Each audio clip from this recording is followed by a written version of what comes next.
करेंगे। और इसके बाद सबसे ज्यादा क्वेश्चन यहाँ और वाले पोर्शन से पूछता है, फिर वो कंसंट्रेशन से क्वेश्चन पूछा है, वो क्वेश्चन भी मैं करवा देता हूं ढंग से, ठीक है। तो इत्मीनान से, ध्यान से, प्यार से देखते जाना, है ना। चाहे तो आप वीडियो का स्पीड जो है 1.5 कर लोगे। वैसे कमेंट अब लिखने वाले, भैया मैं तो 2 पे ऑलरेडी देखता हूं, बताने की कोई खास जरूरत नहीं थी। कोई बात नहीं नालायक प्राणी, आ जाओ देखते हैं और क्या होता है भैया। और एंड मिनरल में अंतर समझ में आता ही होगा, निश्चित रूप से आपने पढ़ा है। मिनरल क्या है बात, ऐसा समझो कि एक पिताश्री है, उनके 2 सुपुत्र हैं। मिनरल थोड़ा सा कमाऊ पूत नहीं है, लेकिन हमारा जो और है वो कमाऊ पूत है। मतलब वो क्या करता है, पापा ने जो थोड़ा मोड़ा इन्वेस्टमेंट किया था उसकी पढ़ाई पे, उससे ज्यादा वो समझ लो एक तरीके से कमा के दे रहा है। तो यहां पे कुछ ऐसा ही होता है मेटल के लिए, ठीक है। पढ़ लेते हैं। The minerals from which metal can be economically and conventionally extracted, उसको हम क्या कहते हैं, और कहते हैं। मैंने ये लाइन इसलिए लिखवाई है कि क्या पता वो सेंटेंस के फॉर्म में पूछे तो आपको ये शब्द समझ में आए, इकोनॉमिकली एंड कन्वेंशनली। बस ये शब्द कहीं ना भूल जाएं आप, इसलिए मैंने बता दिया है, ठीक है। अगला देखते हैं, इंपॉर्टेंट यहां से काम शुरू होता है। नेटिव और ऑक्सीडाइज्ड और सल्फाइड और हैलाइड और हमें मिलते हैं, ठीक है। ये मेटल इन्हीं फॉर्म में मिलेगा, ठीक है। नेटिव ओर का मतलब नंगा पुंगा। नंगा पुंगा मतलब क्या है कि हमारे जो मेटल्स होंगे वो ज्यादा रिएक्टिव नहीं होंगे, तभी वो इन्वायरमेंट में प्रेजेंट ऑक्सीजन, सल्फर, नाइट्रोजन, इन सबसे ज्यादा रिएक्शन नहीं करते, ऐसे अकेले पड़े रहते हैं। तो नंगा पुंगा पड़ा मतलब मेटल इन फ्री स्टेट, जैसे AgAu एंड प्लैटिनम। बात समझ में आ गई? यस। अगला देखें, ऑक्सीडाइज्ड ओर में ऑक्साइड्स आते हैं, जैसे आप ले सकते हैं कोई सा भी ऑक्साइड ले लीजिए, जिंक का ऑक्साइड ले लीजिए, जिंसाइट के नाम से अभी आप पढ़ेंगे आगे, ठीक है जी। ऑक्सी सॉल्ट का क्या मतलब होता है, ऑक्सी एसिड्स होते हैं ना, तो ऑक्सी एसिड जैसे मान लीजिए मैं ले लेता हूं H2CO3, that is carbonic acid, इससे बना हुआ आप ले सकते हैं सिडेराइट, आगे हम पढ़ेंगे FeCO3, ठीक है। तो इसको क्या कहते हैं, ऑक्सी सॉल्ट कहते हैं। तो इन शब्द से परिचित होना जरूरी है ना। पूछ ले अगर कि कौन सा इनमें से ऐसा है जो ऑक्सी सॉल्ट है, ऐसा कौन सा और है, नाम के हिसाब से पूछ सकता है, तो आपको आना चाहिए। सल्फाइड की बात करें तो ये जो मेटल्स आपको दिख रहे हैं ये जनरली सल्फाइड के फॉर्म में हमें नजर आएंगे। अब हैलाइड्स की अगर बात करूं ना, तो हैलाइड्स जो है अक्सर एक्टिव मेटल्स, ज्यादा रिएक्टिव मेटल्स जो होते हैं वो हैलाइड्स के फॉर्म में पाए जाते हैं, जैसे कि S ब्लॉक के जो एलिमेंट्स हैं वो और एल्यूमिनियम, ठीक है, ठीक है। अक्सर ये पाए जाते हैं एक्टिव मेटल्स के अंदर, लेकिन यहां हमने क्या बोला, S ब्लॉक, आप ध्यान रखना बस कि S ब्लॉक के जब मेटल्स दिख जाएं तो उनको अक्सर आप देखेंगे कि वो हैलाइड्स के फॉर्म में पाए जाते हैं। और जो हमारा एल्युमिनियम होता है वो ऑक्साइड के फॉर्म में, बॉक्साइड के नाम पे हम आगे पढ़ने वाले। देखते हैं some important ores of the metal. पहला में एल्युमिनियम, आयरन, कॉपर, जिंक, इनके बारे में आना जरूरी है। एनसीईआरटी की हर एक लाइन, हर एक शब्द पर पकड़ होना जरूरी है। और ये मैं इसीलिए करवा रहा हूं क्योंकि पता है मुझे कि इस टेबल से क्वेश्चन आ रहे हैं, इन फ्यूचर आते रहेंगे। जब गारंटी हो यार तो प्यार से पढ़ लेना चाहिए। अब एल्युमिनियम की बात करें तो बॉक्साइट, घर में क्या प्रेजेंट होता है, एल्युमिनियम के बॉक्सेस प्रेजेंट होते हैं। मम्मी से बात करना पता चलेगा, एल्युमिनियम के बॉक्स, बॉक्स से बॉक्साइट खोपड़ी में आ जाएगा।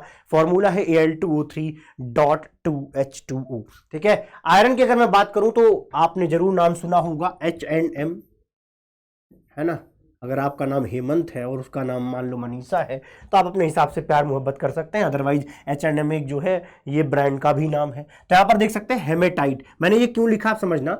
H&M में हमने कैसे सोचना है भैया, पहले H आया तो ऐसे लिख देना 2 3, M बाद में आ रहा है तो 3 4, है ना। बाद में बड़े नंबर आएंगे, पहले 2 3 छोटे नंबर है with respect to this one. तो ये क्या है भैया, हेमेटाइट में एक्चुअली आपको ये तो याद रहता है कि हेमेटाइट एंड मैग्नेटाइट आयरन का ऑक्साइड है, ये मुझे पता, अब तक आपको ये याद हो चुका है। प्रश्न ये होता है कभी कभी आप इसमें गड़बड़ कर जाते हो, कभी ये इसका बताते हो, कभी आप इसका बता देते हो, तो उस समय के लिए याद रहेगा कि आयरन का ऑक्साइड है तो आयरन और ऑक्सीजन तो होगा ही, और वहां पर क्या रहेगा 2 3 हेमेटाइट, 3 4 मैग्नेटाइट।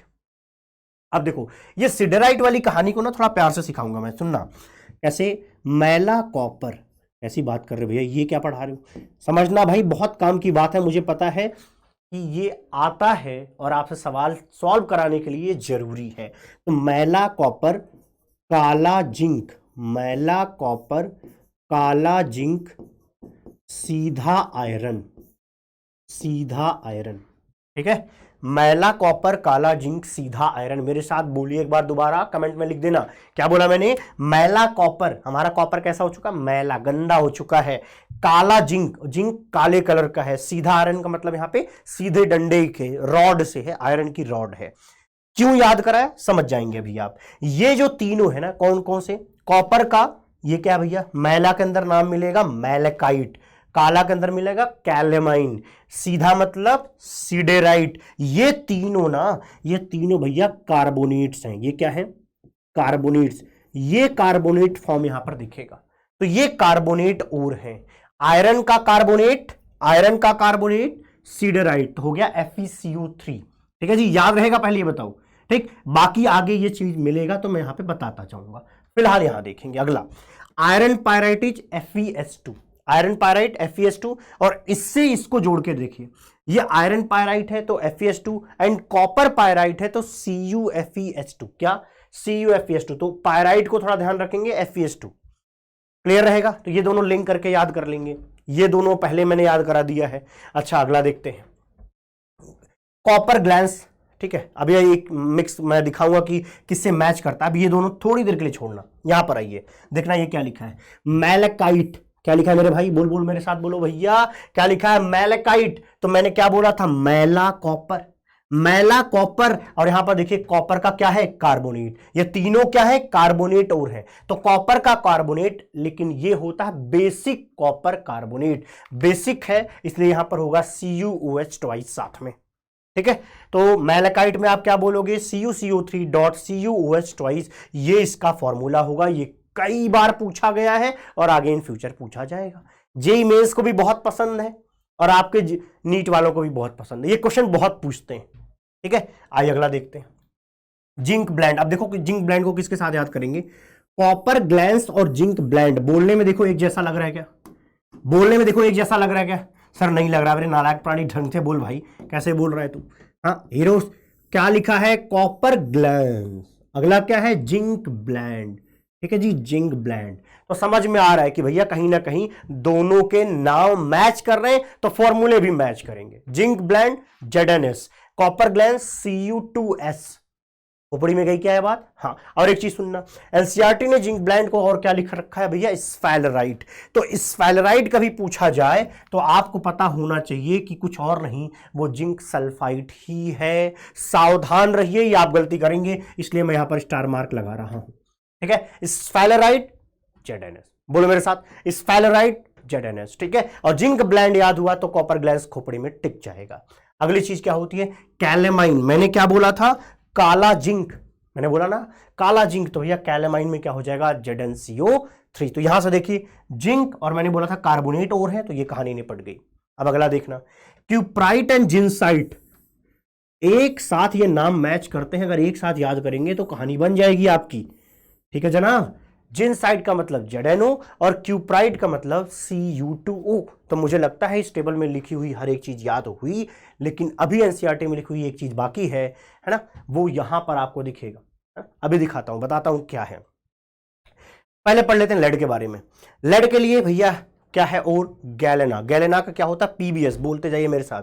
ठीक है जी, सिल्वर, अब तक बहुत लोगों को याद होगा, जिनको कुछ पार्ट ना याद हो वो जरूर लिख देना कमेंट में, ताकि आपको रिवाइज हो जाए। सिल्वर की बात करें तो उसको बोलते हैं अर्जेंटाइट। तो सिल्वर पाया जाता है भैया Ag2S, सल्फाइड के फॉर्म में, इस तरीके से ना। सिल्वर जो है दो तरीके से पाया जाता है, एक तो सल्फाइड के फॉर्म में, एक नेटिव ओर की तरह भी पाया जाता है। क्लियर है, तो सिल्वर की अगर मैं बात करूं तो अर्जेंटाइट इसका ओर होगा। अगला देखते हैं, टिन की बात करो तो या तो टिन स्टोन बोला जाएगा या तो कैसेटराइट, और कैसेटराइट बहुत इंपॉर्टेंट नाम है, कृपया खोपड़ी में बसा लीजिए। क्या बोला मैंने, कैसेटराइट SnO2, टिन स्टोन या कैसेटराइट। ठीक है, अगली बातचीत कर लेते हैं। देखिए एल्युमिनियम का एक और है भैया, दैट इज क्ले, इसको कहते हैं कैलिनाइट। अगर कैलिनाइट की बात की जाए तो इसका फॉर्मूला देखने में बड़ा भीषण लगता है, इसको मैं थोड़ा सिंप्लीफाई कर देता हूं। ठीक है जी, ये मिट्टी है, ये क्या है, कैलिनाइट, मिट्टी। इसको कैसे लिखते हैं भैया, ये कुछ और नहीं, ये मिक्सचर है किसका, Al2O3 dot 2 time SiO2 dot 2 time H2O का। देख लेना, मैं आपको याद कराने में ऐसा हेल्प कर देता हूं कि जो मिट्टी है उस मिट्टी में यूजुअली क्या रहते हैं, सिलिका प्रेजेंट होती है। सिलिका मतलब SiO2, बालू रेत प्रेजेंट होता है, तो SiO2 है। ठीक है जी, इतनी बात समझ में आ गया। मिट्टी में ज्यादातर क्या रहता है, सिलिका रहती है, तो 2 टाइम SiO2। और मिट्टी में क्ले लिखा है तो पानी भी प्रेजेंट है, तो देखो भैया 2 टाइम पानी प्रेजेंट है। थोड़ा हिंट यहां से मिला। और ये है किसका भैया, एल्युमिनियम का। और एल्युमिनियम रहता है ऑक्साइड के फॉर्म में। तो इस तरीके से Al2O3 dot 2 time SiO2 dot 2 time H2O, ये याद रखें या ये याद रखें, एक ही बात है। क्लियर मामला? Yes sir. अगला देख लेते हैं मरकरी का। मरकरी का होता है सिनेबार, जो कि है HGS। आई होप आपको अब ये इस पर लिखा हुआ जो चीज है खोपड़ी में बस गया होगा। आइए देख लेते हैं, करिए। ये क्वेश्चन क्या है भैया? अच्छा एक बात और बताता हूं, यहां पे मैंने कुछ हार्डकोर आपके PYQs लिए हैं, कुछ ऐसे भी क्वेश्चंस मैंने उठाए हैं जो आपको अगले एग्जाम में, आपके आने वाले एग्जाम में 7 तारीख को पेपर में दिख सकते हैं ऐसे क्वेश्चन। ठीक है, calamine and malachite respectively are the ores of, बताइए। अभी मैंने आपको याद कराया काला, क्या याद कराया था, काला जिंक मैला कॉपर, यही याद कराया था क्या?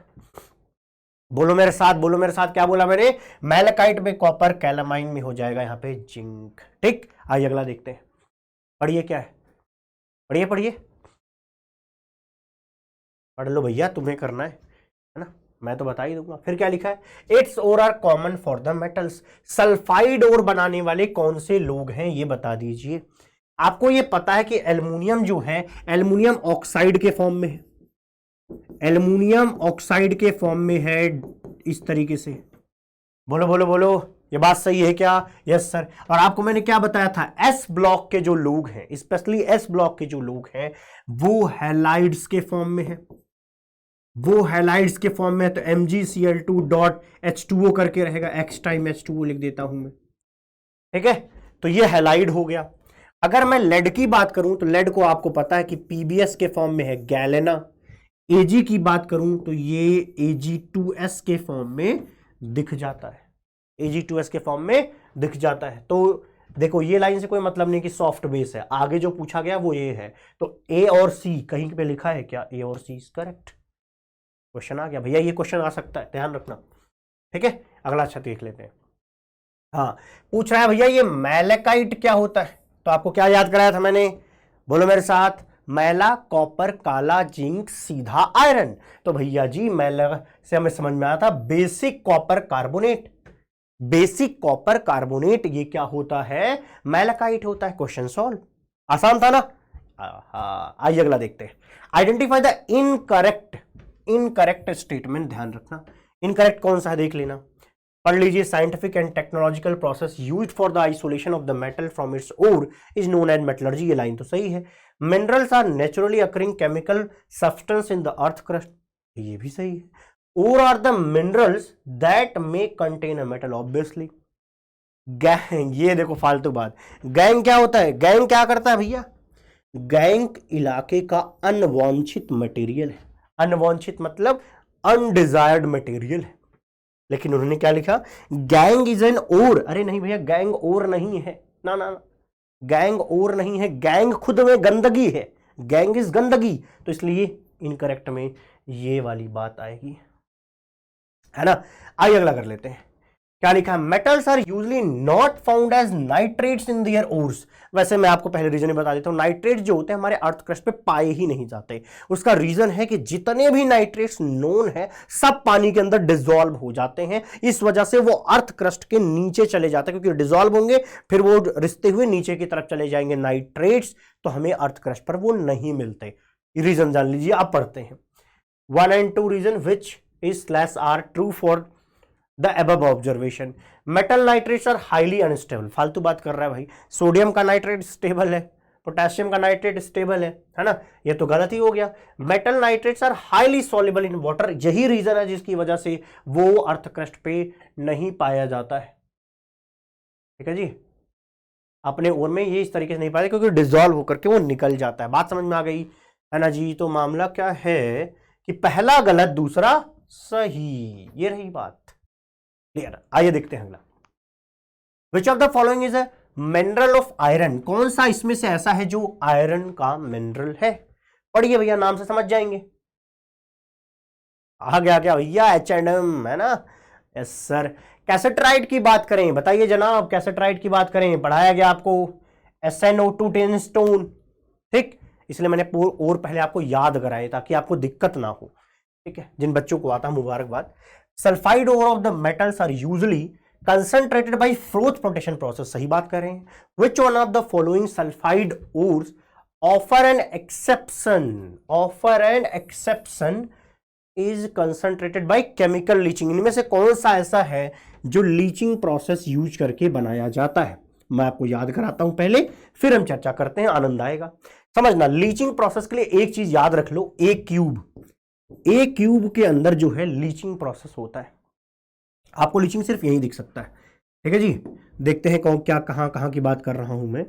ए से समझना क्या है, Ag Au Al, ये 3 जगहों पर लीचिंग प्रोसेस यूज किया जाता है। अगर एल्युमिनियम का आपको याद आ रहा हो, बेहाल process, bears process and halls process, इसके अंदर हम क्या कराते थे, हम लीचिंग मेथड यूज करते थे, NaOH वगैरह यूज करते थे, Na2CO3 यूज करते थे एज अ लीचिंग सॉल्वेंट, ठीक है। Ag और Eu की भी कहानी पढ़ी होगी, अर्जेंटाइट वाली अगर बात पढ़ो तो Ag2S में हमने पढ़ा होता है कि हम उसको डिसॉल्व कर लेते हैं NaCN के अंदर, है ना। सेम गोल्ड के लिए भी होता है, ऑक्सीजन के प्रेजेंस में NaCN के अंदर वो डिसॉल्व हो जाता है ना। फिर हम इंप्योरिटी हटा देते हैं, फिर हम जिंक डालते हैं, फिर हम निकाल लेते हैं साफ सुथरा करके, ये बातें पढ़ी होंगी। तो मैंने याद क्या कराया आपको कि केमिकल लीचिंग कहां देखने को मिलती है, Ag Au और एल्युमिनियम में देखने को मिलती है। अब इन्होंने पूछा क्या है, अच्छा एक्सेप्शन, गैलेना में क्या है भैया, PbS। अगला क्या है, कॉपर पायराइड की बात करूं तो ये है CuFeS2, स्फेलराइट, देखो भैया स्फेलराइट इज, बोलो बोलो बोलो, zinc blende ZnS, argentite Ag2S। आपको समझ में आ गया शायद कि जवाब यहां पर डी होगा, क्योंकि Ag2S हम क्या कराते हैं, Ag2S के साथ हम नहीं करा रहे होते हैं आपका ये फ्रोथ प्रोटेक्शन मेथड, हम कराते हैं लीचिंग का प्रोसेस। हम इसमें NaCN डालते हैं, ये पूरी तरह से डिसॉल्व हो जाता है, इंप्योरिटी निकाल के फेंक देते हैं। अब जो सॉल्युबल सॉल्यूशन मिला उसके अंदर बाहर से एक्टिव मेटल जिंक डालते हैं और Ag कूद के बाहर आ जाता है, भैया मैं तो साफ सुथरा नहा धो के आ गया हूं, जिंक को फंसा दिया मैंने। तो इस तरीके से लीचिंग प्रोसेस हो जाता है। आइए अगला बढ़ जाते हैं। Roasting of the sulphide gives the gas X, और इन्होंने पूरी कहानी एक्सप्लेन करके बस वही गैस X पूछा है। वैसे अगर आपको थोड़ी सी भी कुछ नॉलेज होगी तो आप समझ जाएंगे। बताइए बताइए, पढ़े लिखे लोग हैं, बताइए क्या है, किसी कुछ याद है? अगर भैया ZnS को अगर हम O2 में बर्न कराते हैं तो क्या बनता था जी, ZnO प्लस SO2 गैस बनता था। बाकी जितनी कहानियां लिखी गई हैं सब SO2 को एक्सप्लेन करते हुए हैं कि भैया SO2 क्या है, एक कलरलेस गैस है, ठीक है। देख लो स्मेल में तुम्हें एकदम बर्बाद कर देगा, सल्फर का, इसमें जले हुए सल्फर की स्मेल आएगी, ऑब्वियसली आएगी, वो बता रहे हैं।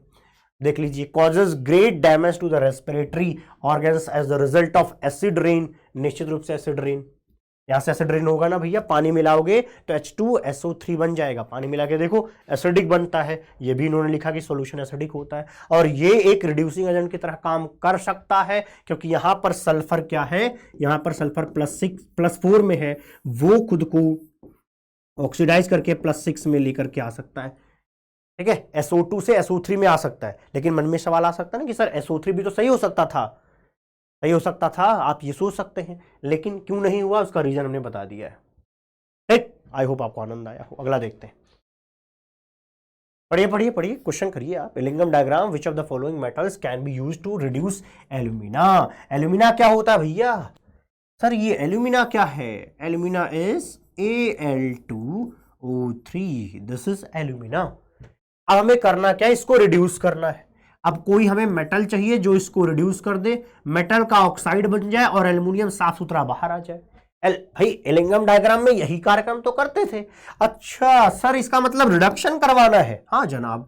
तो एलिंगम डायग्राम कुछ और नहीं है, वो है क्या पता है, इलेक्ट्रोकेमिकल सीरीज का जस्ट उल्टा है जनाब। ऐसे लिखना, लिथियम पढ़ा है क्या, लिख बासर, लिथियम पोटेशियम, लिक बासर काना मगाल मंजन कर, फेकड कोनी सन पवह कुहग अगपट आयु, ये सब पढ़ाएगा कभी जीवन में इलेक्ट्रोकेमिकल सीरीज? तो बस इलेक्ट्रोकेमिकल सीरीज को ना नीचे से ऊपर की तरफ लिख दो, तो आप देखोगे जो ज्यादा एक्टिव मेटल्स होते हैं वो इलिंगम डायग्राम में हमेशा नीचे की तरफ रहते हैं।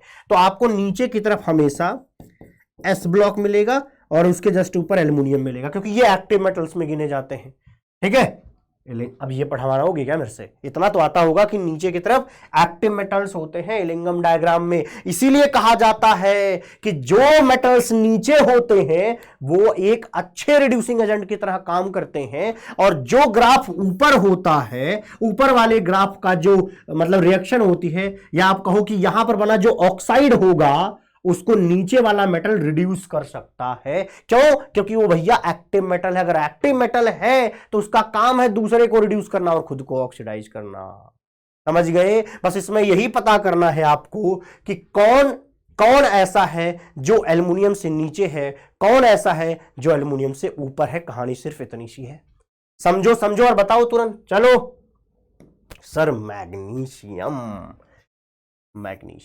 मैग्नीशियम ऐसा है, या तो आप पढ़ लो, आपको इलेक्ट्रोकेमिकल सीरीज में आप देखोगे तो आपको मैग्नीशियम क्या होगा, मैग्नीशियम ज़्यादा रिड्यूसिंग करेक्टर का दिखाई देगा। तो निश्चित रूप से वो यहाँ पर मैग्नीशियम आए तो यहाँ पर MgO बना देगा और यहाँ एल्युमिनियम बन जाएगा। इसमें कोई शक की बात है ही नहीं। ठीक है, इलिंगम डायग्राम कुछ अलग नहीं होता। इलिंगम डायग्राम आपके इलेक्ट्रोकेमिकल सीरीज से रिलेटेड है। जिस बच्चे को ये नहीं पता वो दिक्कत में आ जाएगा भाई।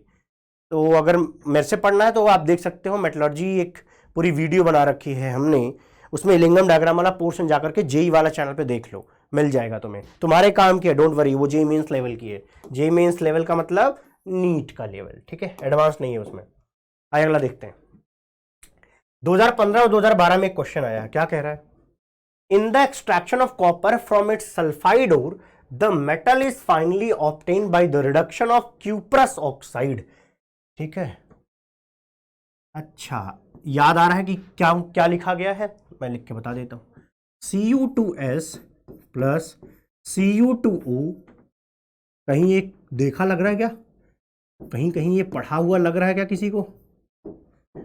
बोलो बोलो बोलो। Extraction of copper from sulphide ore. Sulphide ore से जब हम कॉपर को क्या करते हैं, निकालना चाहते हैं तो हम पहले इसको बर्न कराते हैं। जब बर्न कराते हैं तो SO2 गैस निकलती है, साथ में Cu2O निकलता है। हम इसका क्या कराते हैं, यहां पर हम कराते हैं सेल्फ रिडक्शन। हम नहीं कराते, वो अपने आप कर जाता है। सेल्फ रिडक्शन बोलते हैं इसको। होता क्या है, इसको हम पार्शली बर्न करते हैं तो ये भी बचा रहता है और इसका कुछ हिस्सा जो है ऑक्साइड में कन्वर्ट हो जाता है। तो जब दोनों प्रेजेंट रहते हैं तो ये आपस में ही रिएक्शन कर जाते हैं और सेल्फ रिड्यूस होकर के वो कॉपर में कन्वर्ट हो जाते हैं। अभी तो चलो मैंने ये बात आपको बता दी है कि क्या करना है, लेकिन मैं आपको यहीं पर एक चीज और बताना चाहूंगा। ये बात ध्यान रखना, पेपर में ये आ सकता है क्या कि सेल्फ रिडक्शन कौन कौन करता है। तो आप समझो कि भैया लोग जाते हैं पब में, क्यों जाते हैं? अपने दुख दुविधा सब खत्म करने जाते हैं, सेल्फ रिड्यूस होने जाते हैं। ठीक है जी, सेल्फ रिड्यूस होने जाते हैं, अपना ही रिडक्शन कराने जाते हैं, अपना आपा खोने जाते हैं।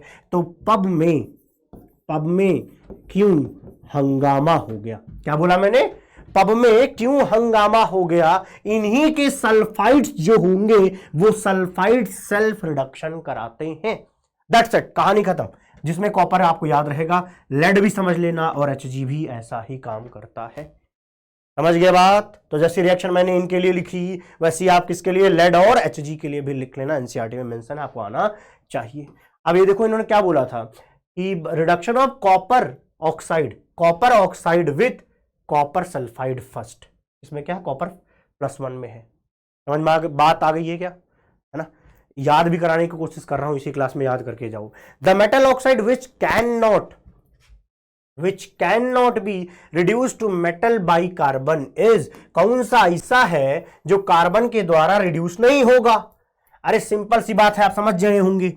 जो एक्टिव मेटल्स होंगे उन पर कार्बन का असर नहीं पड़ता। एक्टिव मेटल्स के ऑक्साइड जो होते हैं वो मजबूत हैं, उन पर कार्बन का असर नहीं होगा, है ना, वो रिड्यूस नहीं करा पाएगा उनको। तो ज्यादा एक्टिव कौन है भैया? एल्युमिनियम। समझ में बात आ गई? बाकी को तो कार्बन आराम से रिड्यूस कर देगा क्योंकि ये एक्टिव मेटल्स नहीं है। इलिंगम डायग्राम के हिसाब से भी सोच सकते हो आप। ठीक, which of the following element is present as the impurity to the maximum extent in the pig iron. बताइए पिग आयरन में क्या प्रेजेंट रहता है भैया? आयरन रहता है। पिग आयरन में आयरन रहता है और वहां पर करीब करीब 4% कार्बन प्रेजेंट रहता है। भैया इससे ज्यादा इंप्योरिटी और क्या होगी? 4% कार्बन प्रेजेंट रहता है पिग आयरन में। पिग आयरन के बाद हम इसको किस में कन्वर्ट करते हैं? कास्ट आयरन में। पिग आयरन होता है जिसमें कार्बन का परसेंटेज ज्यादा होता है, लेकिन जब हम कार्बन के परसेंटेज को लो कर लेते हैं, परसेंटेज ऑफ कार्बन को हम जब कम करते हैं, तब वो बनता है कास्ट आयरन। जब वो करीब 1% हो जाता है तो वो कास्ट आयरन। लेकिन अगला होता है रॉट आयरन। क्या होता है? Wrought iron. रॉट आयरन के अंदर भैया कार्बन का परसेंटेज जो होता है वो सिर्फ और सिर्फ 0.1% के आसपास होता है, मतलब कार्बन बहुत कम होता है। तो आप ऐसे समझो, अगर मैं इंप्योरिटी की बात करूं तो सबसे ज्यादा इंप्योरिटी पिग आयरन में, फिर कास्ट, फिर रॉट आयरन। तो कभी कभी पेपर में पूछा जाता है, मैंने एक क्वेश्चन भी यहां पे लिया हुआ है कि सबसे प्योर फॉर्म कौन सा है आयरन का, तो समझना रॉट आयरन है जहां पे कार्बन का परसेंटेज कम है। समझ में आ गई क्या जनाब? बोलो बोलो। Yes sir. अगला देखते हैं, ये क्या है? The following reaction take place in the blast furnace in the preparation of impure iron. अच्छा जी, ये रिएक्शंस होती हैं। Identify the reaction pertaining to the formation of slag. Slag कहां पर बन रहा है? बहुत आसान है। स्लैग बनना कुछ कठिन चीज नहीं होती। स्लैग का मतलब होता है एसिड और बेस मिल करके सॉल्ट का फॉर्मेशन कर रहे होंगे, बस। स्लैग क्या होता है? एक सॉल्ट होता है, बस वो फ्यूजिबल मास है, आसानी से मेल्ट हो जाता है, इसलिए उसको हम निकाल के फेंक देते हैं। समझ गए? बस इतना आसान अंतर है। तो बस यही देखना है, एसिड और बेस मिल करके कहां पर सॉल्ट बना रहे हैं। ये देखो, ये रही रिएक्शन। ये कौन है? बेसिक, ये एसिडिक, ये सॉल्ट। हो गया। और इसी फ्यूजिबल मास मिलता है, हम इसको निकाल के फेंक देते हैं। बोलो यही पढ़ा है क्या? सिंपल। आइए अगला देखते हैं। Aluminium is extracted from alumina by electrolysis of an molten mixture of. बहुत फेमस है, इसमें ज्यादा वक्त नहीं दूंगा मैं, है ना। Na3Al6CaF2। कोई पूछे कि Na3Al6 इसको क्या बोलते हैं, क्या बता ले जाएंगे? सर इसको क्रायोलाइट बोलते हैं। तो पेपर में कई बार यही पूछ सकता है कि भैया बताओ क्रायोलाइट का फॉर्मूला क्या होगा, तो ध्यान रखना Na3Al6 होगा। इसको आखिरकार हमने प्योर एल्यूमिना के अंदर मिलाकर के इलेक्ट्रोलिसिस का प्रोसेस क्यों करवाया? क्वेश्चन का जवाब है, इस क्वेश्चन का जवाब है जनाब। तो देखें, इस क्वेश्चन का ये जवाब है मेरे भैया कि ये क्या करता है, ये आयंस के फॉर्म में टूटेगा तो अच्छी खासी कंडक्टिविटी कर पाएगा, तो इलेक्ट्रोलिसिस का प्रोसेस आराम से होगा। दूसरी चीज, वो Al2O3 के मेल्टिंग पॉइंट को घटा देगा, तो आसानी से आप उसको मेल्ट करा पाते हैं। तो ये रीजन आ सकता है पेपर में। आइए अगला देखते हैं। Purification of aluminium by electrolytic refining is known as, वैसे तो नाम से जानते हैं हम इसको होप्स प्रोसेस, लेकिन बाकी को देख लेते हैं।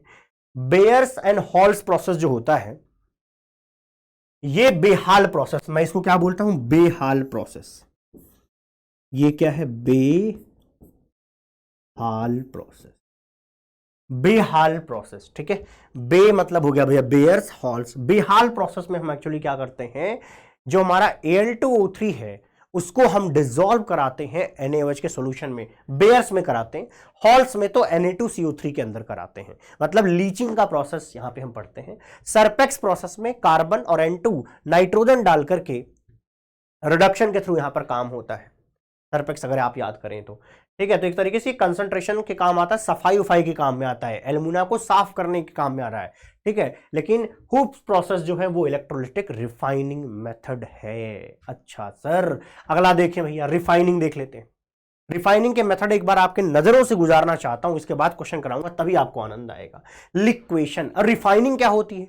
देख मेरे भाई, हमने कर ली जो सफाई करनी थी, हमें जो मेटल पाना था पा लिया, लेकिन अब हमें उस मेटल, जो एक्सट्रैक्टेड मेटल है, उस मेटल की इंप्योरिटी कम करनी है, उसमें से जो भी इंप्योरिटी उसको हटानी है। तो उसके लिए पहला मेथड है लिक्वेशन। नाम से मतलब है ऐसे मेटल्स जो आसानी से लिक्विड बनाए जा सकते हैं, उनको भैया लिक्वेशन मेथड में हम क्या करेंगे? यूज करेंगे।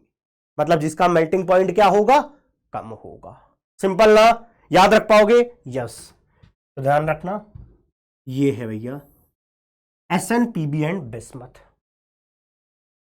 ठीक है जी। अक्सर क्या होता है, लिक्विड पी करके, हम ऐसे कुछ क्वेश्चन ऐसा है, सन पब भी, ऐसा रिलेट कर सकते हो तुम चाहो तो, है ना। ये कहानी थोड़ी अजीब है, ये बताऊंगा नहीं मैं, आप चाहो तो समझ गए होंगे कुछ लोग, है ना।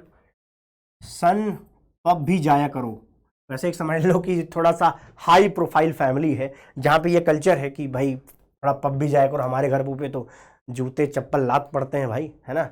10 मिनट के लिए घर से बाहर चले जाओ उसके लिए, यहाँ पे जैसी मान लो अगर कोई ऐसी फैमिली जो ये कह पाती कि बेटा ऐसा करो थोड़ा पब भी जाया करो, है ना, तो उनके और किस लिए जाया करो, लिक्विड पीने।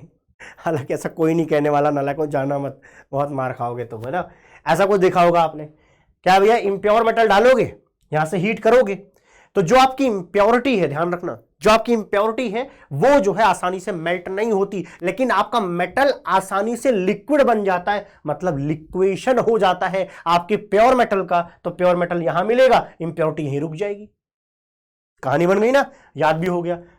आइए डिस्टिलेशन की बात करें, तो डिस्टिलेशन हम कराते हैं किसका, ZnHgCd का।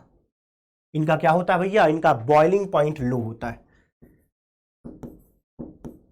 ध्यान रखना जी, मेल्टिंग पॉइंट कम तो लिक्वेशन, बॉइलिंग पॉइंट कम तो हम कराते हैं डिस्टिलेशन। डिस्टिलेशन मेथड होता है ना, दो लोग यहां पे हैं तो हम बॉयल करते हैं, बॉयल टेम्परेचर तक ले जाते हैं, तो बॉइलिंग पॉइंट कम होता है ZnCdHg। अगर आपने DNA ब्लॉक पढ़ा होगा तो आपको बताया जाता है बॉइलिंग पॉइंट कम है, तो यहां से रिलेट करिए, समझ में आना जरूरी है ना।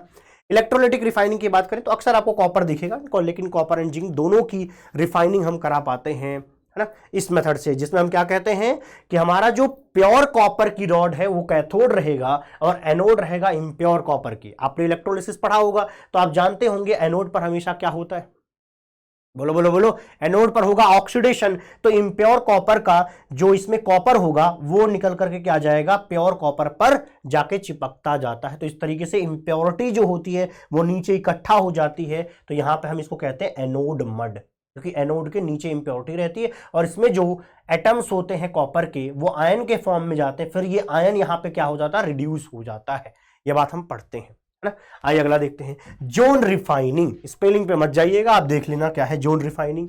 जोन रिफाइनिंग को याद कराने का मेरे पास एक बढ़िया तरीका है, देखो क्या, इंडिया में सीता जी भी गाना गाती है, इंडिया में सीता जी, ध्यान से देखना, इंडिया में सीता जी भी गाना गाती है, इंडिया में सीता जी भी गाना गाती है। अब हुआ क्या, आपसे किसी ने पूछा कि आपका जोन क्या है, आपका इलाका क्या है, जोन, आपका जोन क्या है भाई, तो आपने केवल ये नहीं बताया मैं इंडिया से हूं, आपने एक्स्ट्रा लाइन बता दी कि देखो भैया हमारा जोन तो है इंडिया, और ऊपर से इंडिया में सीता जी भी क्या करती है, गाना गाती है ना। बड़ी बात है, मतलब वो बताना चाह रहे हैं आप। तो याद करने के लिए भैया ये सब नौटंकी की गई है, आपको याद होना जरूरी है कि प्योर, हाईली प्योर सेमीकंडक्टर्स बनाने के काम आता है, बाकी आप समझते हो। आइए आगे बढ़ते हैं, आगे और आनंद आएगा। भूत प्रेत आत्मा की कहानी सुनो अब तुम। ये वेपर फेज रिफाइनिंग है। वेपर फेज रिफाइनिंग में ऐसा है कि इंप्योरिटी थी कहीं पर, अब ऐसे समझो किसी का शरीर था, हमने उसमें क्या किया भैया, भूत प्रेत आत्मा उसके अंदर पहले घुसा दिया, फिर वो भूत प्रेत आत्मा गया उस आदमी के अंदर, जो भी विशुद्धियां थी, जो भी दिक्कतें थी वो उसने अपने अंदर समेटा, फिर हमने ऐसा मंत्र मारा कि वो विशुद्धियां भी निकल गई, वो तकलीफें भी निकल गई, और वो जो हमने डाला था बाहर से भूत प्रेत आत्मा वो भी निकल गया, तो आदमी हमारा कैसा, साफ सुथरा बन गया। तो ये है वेपर फेज रिफाइनिंग। अभी मैं समझाता हूं। वेपर फेज रिफाइनिंग में कौन कर रहे हैं, मोनी बाबा कर रहे हैं। जो मैंने काम बताया ये कौन करेगा, ये मोनी बाबा करेंगे, है ना। मोनी बाबा मतलब क्या हुआ, मॉन्ड्स प्रोसेस जो है निकल के लिए यूज किया जाता है, मॉन्ड्स प्रोसेस निकल के लिए यूज किया जाता है। तो देखना हम क्या करते हैं, हमारे पास रहता है इम्प्योर निकल, हम कार्बन क्या मिला रहे हैं, कार्बन मोनोऑक्साइड, जो कि गैस के फॉर्म में, यह है क्या पता है भैया, इंप्योरिटी इनके पास थी, ये शरीर है जिसके अंदर इंप्योरिटी है, इस निकल का बॉडी है उसके अंदर इंप्योरिटी है, हमने बाहर से भूत प्रेत आत्मा कैसा होता है, गैस के फॉर्म में होती है, हमें दिखती नहीं है ना, तो वो गैस के फॉर्म में, फिर वो पता क्या करती है, इनके साथ रिश्ते बनाती है, इनके साथ भैया जुड़ जाती है, तो इस टेम्परेचर पे जब कम टेम्परेचर, तब इनके साथ जुड़ करके उसने क्या किया, खुद को बना दिया NiCO4।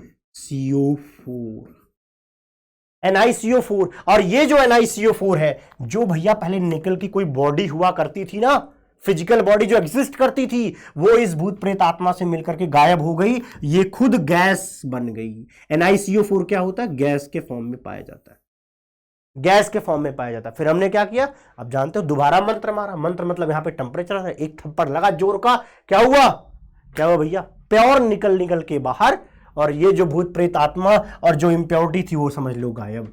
तो हमें मिल जाता है प्योर निकल सॉलिड फॉर्म में, और कार्बन मोनोऑक्साइड निकल लेता है भूत प्रेत आत्मा के फॉर्म में।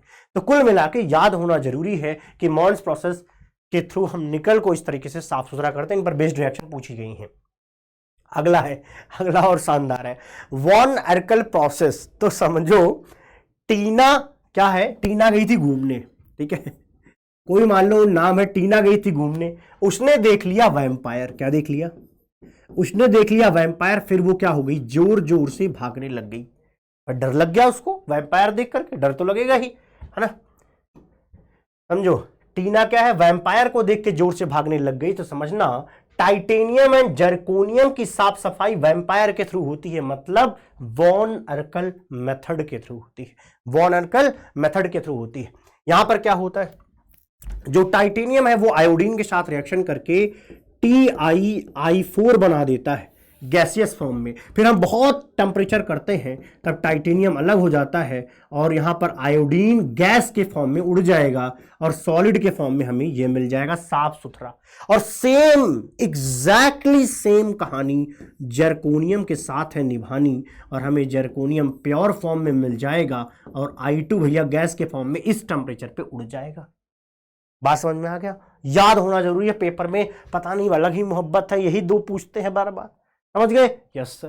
क्रोमेटोग्राफिक मेथड के भैया आपके वो पता होना चाहिए कि केवल क्या होता है, एब्जॉर्ब करने की जो कैटेगरी है, या कहो कि जो स्पीड है एब्जॉर्ब होने की, उनमें अंतर होना चाहिए, बाकी कुछ में अंतर है या नहीं है वो मैटर नहीं करता यहां पे, ठीक। अगला है पोलिंग प्रोसेस, ठीक है, डंडे का प्रोसेस है पोल, समझते हो, हरा पोल काट के आप बाजार से लेकर के आए हैं, अब ऐसे झाड़ियों में गए भैया, आप क्या हुए, डंडा लेकर के आए हैं, उससे काम क्या किसका बन रहा है देखना। तो जब आप हरे डंडे लेकर के आएंगे तो उसमें क्या रहेगा, क्या रहेगा भैया, हाइड्रोकार्बन्स रहेंगे। तो हाइड्रोकार्बन सबसे छोटा मैंने लिख दिया CH4।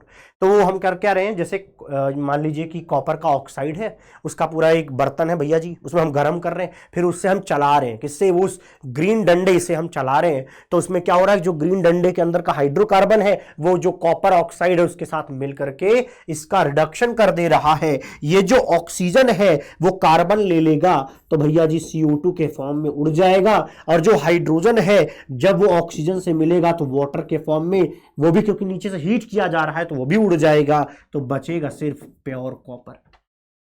समझ गए जी, पोल के थ्रू हम कॉपर एंड इसी तरीके से टिन, ठीक है, टिन का क्या रहता है, SnO2 रहता है, ठीक है, तो वहां पे भी इसी तरीके की रिएक्शन हो जाती है जैसे CuO का मैंने बताया। तो ध्यान रखना, जो पोल्स प्रोसेस है ना, उससे हम कॉपर और टिन इनका क्या कराते हैं, इनके लिए आप कुछ मेथड बना पाए, कुछ तर्क बना पाए, याद करने के कोई तरीके बना पाए तो कमेंट करिएगा, ठीक है, जोड़ लेना ना, पोल के थ्रू, ठीक है, बेटा पीटा गया, समथिंग कुछ आप ना दिमाग लगाना। देखो, the reaction representing the Mond's process, बताओ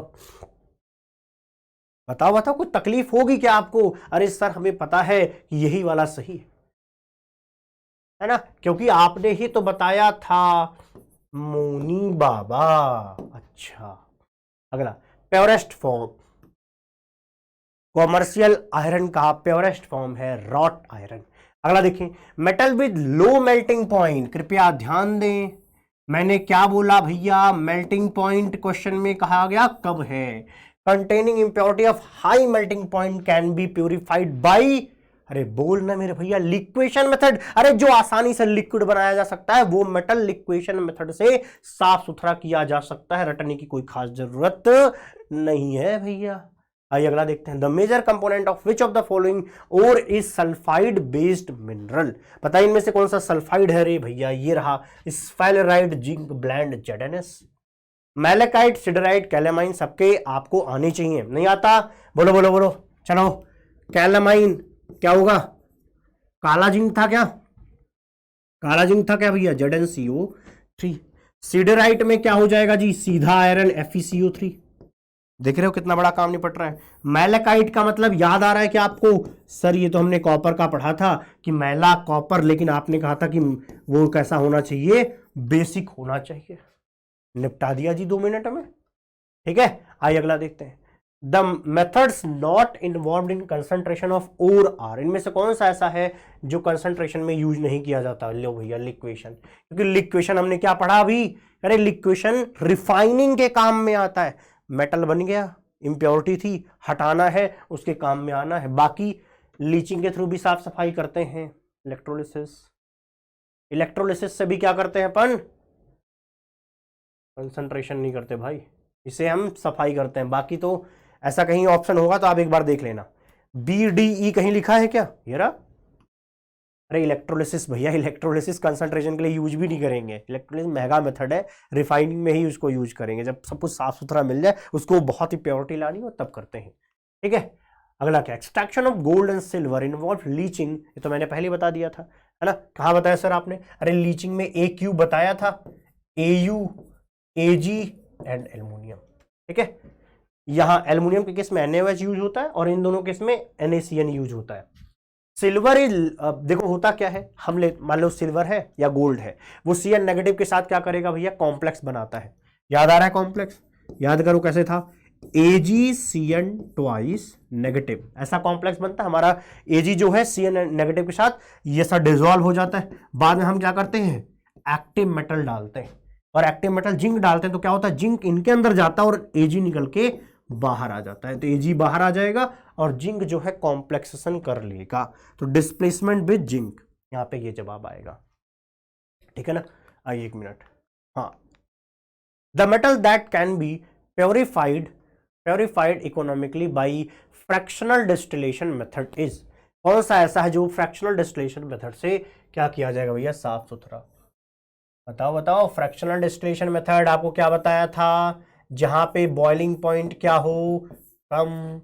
क्या बताया था भैया जी? ZnCD और Hg बोल दो, तो यहां पर हो जाएगा ये। अगला करेक्ट स्टेटमेंट, रॉट आयरन में 4% कार्बन, नहीं तो गलत। अच्छा, इन्होंने करेक्ट ही पूछा ना, तो ये गलत है। Blister copper has blistered appearance due to evolution of SO2 gas. SO2 gas होता तो सही होता, ये भी गलत है।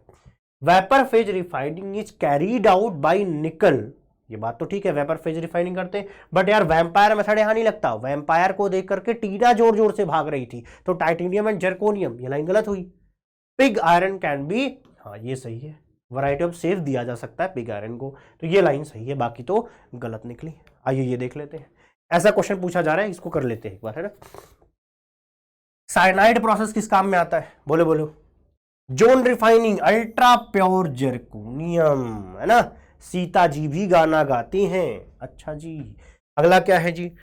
साइनाइड मेथड किसके लिए था भैया? गोल्ड के लिए और Ag के लिए था। ठीक है, आइए फ्रोथ फ्लोटेशन प्रोसेस, ये लिखा है ड्रेसिंग ऑफ ZnS, ये तो हो गया। ठीक है, बाकी मैच करा लेना जी, बाकी मैच कराओगे तो अपने आप मिल जाएगा। ठीक है, अगला कर लेते हैं। Which of the following pair of the metal is purified by von Eckel method? टीना जोर जोर से भाग रही है, हमारे तरीके सीखोगे 2 मिनट में काम बन जा रहा है ना। आइए अगला देख लेते हैं। The method of zone refining of the metal is based on the principle of, ये कृपया आप खुद से करेंगे, मैं आपको काम दे रहा हूं और मैं एक बार थोड़ा चेक करूंगा, देखता हूं कि तुम पढ़ते लिखते हो क्या, यहां तक पहुंच पाते हो क्या। जो पहुंच पाएगा वो जवाब देगा। ठीक है, ओके, इसको छोड़ता हूं मैं, मिलते हैं अगली वीडियो में। तब तक के लिए खुश रहिए, प्रसन्न रहिए, आबाद रहिए, जिंदाबाद रहिए। Bye bye, take care, love you all.